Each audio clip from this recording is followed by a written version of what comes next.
For my topic this week, I looked at cardiac rehab. There's 3 phases under cardiac rehab. The first phase being inpatient rehab. This is when the occupational therapist will work with the individual and monitor low levels of physical activity while working on self-care, energy conservation, and grading activities. The OT will begin to see the person just a few days after admission or after a procedure.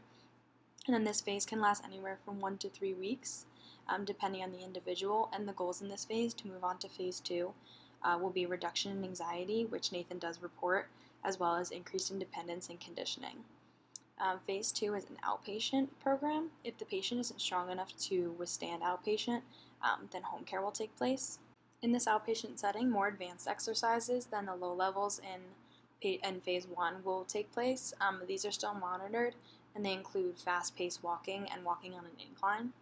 And then we have phase 3, which is a community program. So the OT will be working with the individual to find community programs that fit the needs of the patient, as well as the maintenance of the exercise program, and this will be a lifelong. So the purpose of cardiac rehab is to increase one's quality of life while decreasing the cost of medical care.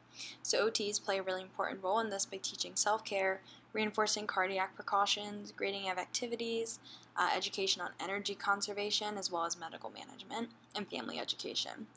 So for Nathan, the OT is currently seeing him in phase 1, which is the inpatient cardiac rehab, so that's going to be in the hospital. An initial evaluation was conducted, and through this it was concluded that Nathan requires maximum assistance for dressing as well as bathing. Therefore, the OT would recommend that he's not discharged at this point, and we'd focus on self-care modifications for dressing and bathing, as well as education for Nathan's wife.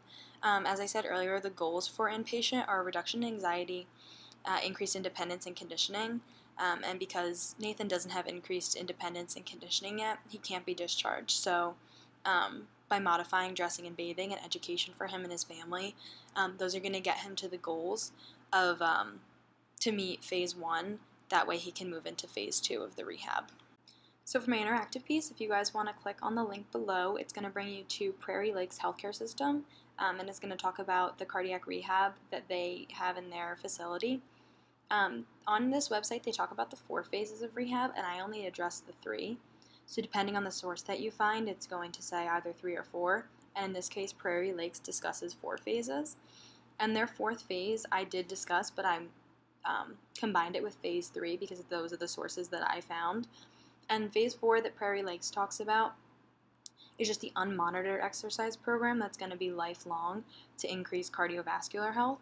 So most sources, like Pedretti and the rest of my sources, all said that phase 3 and 4 can be combined, and the lifelong exercise program that's incorporated into phase 3 is just a lifelong program, so that phase technically never ends. But in this case, they just divided up phase 3 so that ends. It lasts about 6 weeks, and then phase 4 starts and never ends.